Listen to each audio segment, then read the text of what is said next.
Doctor Yunus সরকারের তরফে যতটা আগ্রহ আছে লন্ডনে তারেক রহমানের সঙ্গে একটা বৈঠক আয়োজনের বিষয়ে, ঠিক ততটাই আগ্রহ আছে কিংবা তার চেয়ে বেশি আগ্রহ আছে এখন তারেক রহমানের তরফে, বিএনপির তরফে অন্তর্বর্তীকালীন সরকারের প্রধান ডক্টর ইউনূসের সঙ্গে লন্ডনে একটা বৈঠকের জন্য।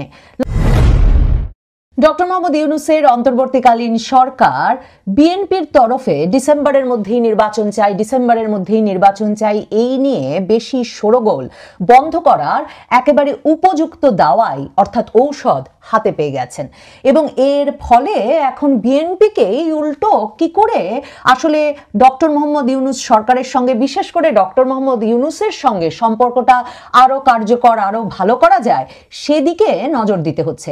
আপনারা জানেন যে বিএনপি বরাবর যেমন বলে আসছিল যে ডিসেম্বরের মধ্যে নির্বাচনের একটা রোড ম্যাপ তাদের চাই, এপ্রিল থেকে সেই কথা তারা জোরদার করেছে। এরপর 21শে মে সেনা দরবারের সেনা প্রধানও যখন বলে দিলেন যে 30শে ডিসেম্বরের মধ্যে নির্বাচন অনুষ্ঠানই সশস্ত্র বাহিনীর প্রত্যাশা, তারপর থেকেই আমরা জানি যে বিএনপি এমনকি ডক্টর ইউনূস পদত্যাগ করে ফেলতে পারেন এমন কথা বলার পরেও বিএনপি বলতেই থাকলো যে তাদের নির্বাচন চাই ডিসেম্বরের মধ্যেই। এবং কেন একটা যুক্তিসঙ্গত সংস্কার আগামী 1 মাসের মধ্যে করে ডিসেম্বরের মধ্যে নির্বাচন করা যাবে না তা তারা একেবারেই বুঝতে পারছে না। এমনকি প্রয়োজনে রাজপথে আন্দোলনের হুমকি দেওয়া শুরু করলো। তারেক রহমান ভার্চুয়ালি যোগ দিয়ে বিএনপির বিরাট সমাবেশে বলে দিলেন যে এসব টালবাহানা চলতে পারে না। মানে এর আগে তিনি খেলা, নাটক, নানা রকম শব্দ তো প্রয়োগ করেছেনই, এবার বললেন কোনো রকম টালবাহানা চলতে পারে না, দলের নেতাকর্মীরা যাতে ডিসেম্বরের মধ্যে নির্বাচনের জন্য প্রস্তুত হয়।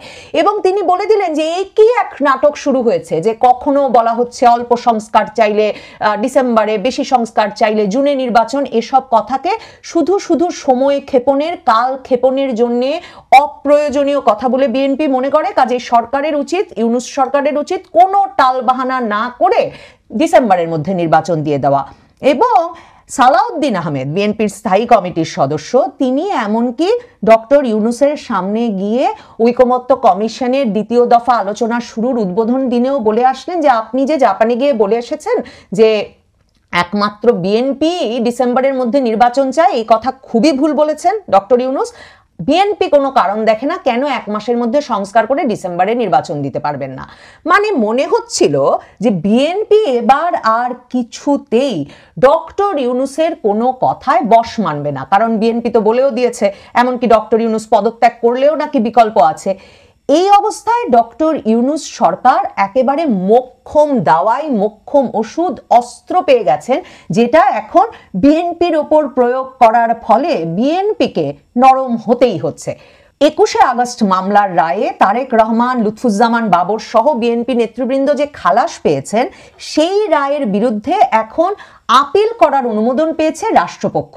তার মানে সৈয়দ রেফাত আহমেদের নেতৃত্বাধীন আপিল বিভাগ বলে দিয়েছে যে রায়ে ডিসেম্বরে খালাস পেয়ে গেলেও তারেক রহমান 21শে আগস্ট মামলার রায় থেকে, এখন সেই খালাসের রায়ের বিরুদ্ধে আবার আপিল করতে পারবে রাষ্ট্রপক্ষ এবং 1 জুলাইয়ের মধ্যে রাষ্ট্রপক্ষকে আপিল করতে হবে। কাজেই মামলার ভয় সরাসরি এখন তারেক রহমান এবং বিএনপির জন্য আবারও বাস্তব হয়ে উঠেছে। জুবাইদা রহমান শাশুড়ির সঙ্গে 17 বছর পর দেশে ফেরার পর জ্ঞাত আয় বহির্ভূত মামলার রায়টিতেও জুবাইদা রহমান এবং তারেক রহমান খালাস পেয়ে যাওয়ার পর পত্রপত্রিকায় লেখা হচ্ছিল যে তারেক রহমান সব মামলা থেকে এখন খালাস পেয়ে গেছেন।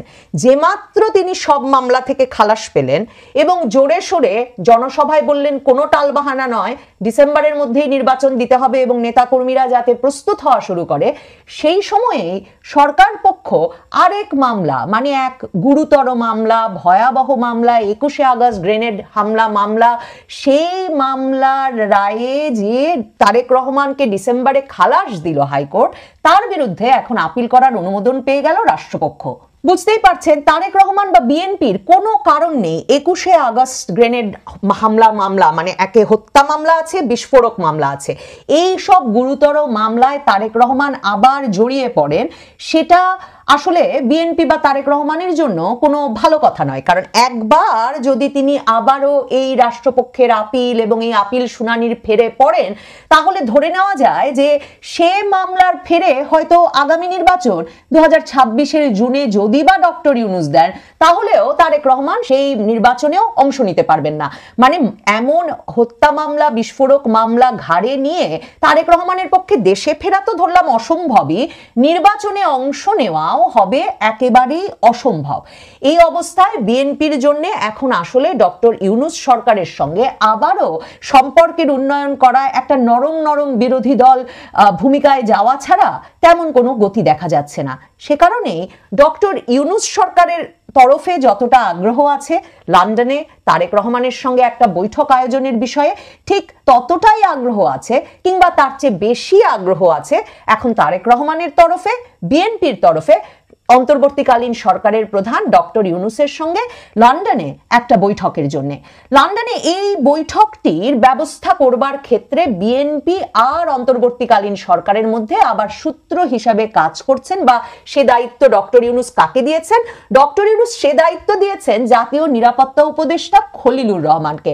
খলিলুর রহমান ডক্টর ইউনূস লন্ডনে পৌঁছানোর আগেই লন্ডনে আসছেন, কারণ তিনি চেষ্টা করছেন ব্রিটিশ সরকারের গুরুত্বপূর্ণ মন্ত্রী, প্রধানমন্ত্রী তাদের সঙ্গেও ডক্টর ইউনূসের যদি কোনো বৈঠক বা সাক্ষাতের ব্যবস্থা করা যায়।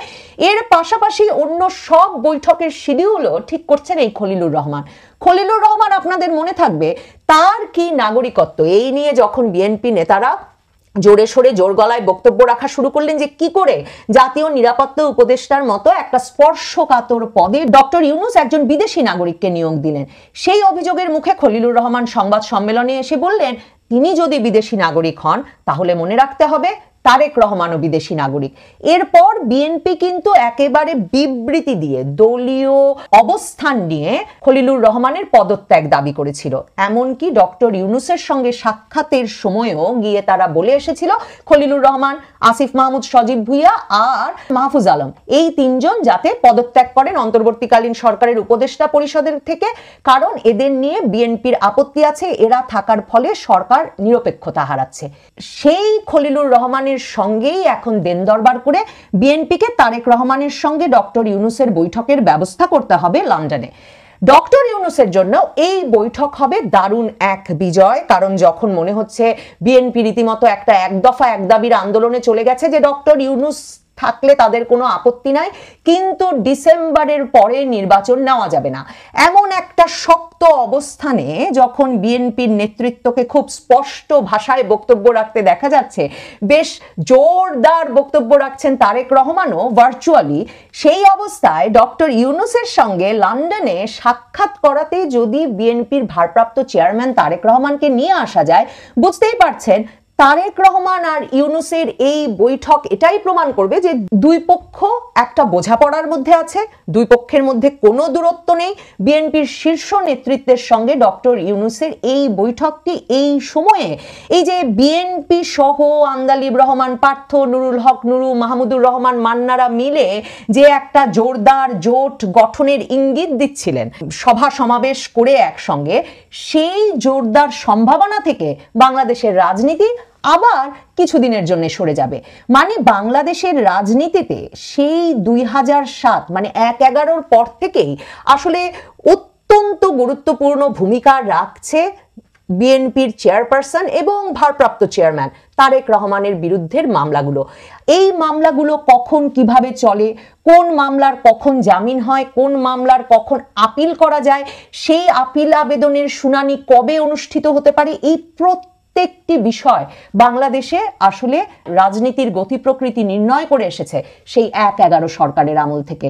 এবং বিএনপির পক্ষে কখনো একটি রাজনৈতিক শক্তি হিসেবে স্বতঃস্ফূর্তভাবে আন্দোলন করা সম্ভব হয়নি, কোনো কর্মসূচি নেওয়া সম্ভব হয়নি, কোনো অবস্থান গ্রহণ করা সম্ভব হয়নি এসব মামলার কারণে। আবারও তারেক রহমানের সামনে মামলার ভয়, বিএনপির সামনে মামলার ভয়, গুরুতর মামলার ভয়, হত্যা মামলা এবং বিস্ফোরক মামলা, 21শে আগস্ট গ্রেনেড হামলার মামলা। আগামী 1 জুলাইয়ের মধ্যে রাষ্ট্রপক্ষ তারেক রহমানের এই মামলায় খালাসের আদেশের বিরুদ্ধে আপিল করে কিনা, এবং সেক্ষেত্রে ইউনূস সরকার আর তারেক রহমান বা বিএনপির মধ্যে কি ধরনের দর কষাকষি ঘটে যেতে পারে এর মধ্যে, এসবের ওপর অনেকটাই নির্ভর করবে ডিসেম্বরে নির্বাচন অনুষ্ঠিত হবে নাকি নির্বাচন অনুষ্ঠিত হবে তখনই যখন ডক্টর ইউনূস চাইবেন। আসলে সেটা নির্ভর করবে সবচেয়ে বেশি যে বিএনপি ডিসেম্বরে নির্বাচনের দাবিতে কতটা সক্রিয় থাকবে, সোচ্চার থাকবে আগামী মাসগুলোতে। তবে ইউনূস সরকার, ডক্টর মোহাম্মদ ইউনূস আপাতত রাজনৈতিক দলগুলোর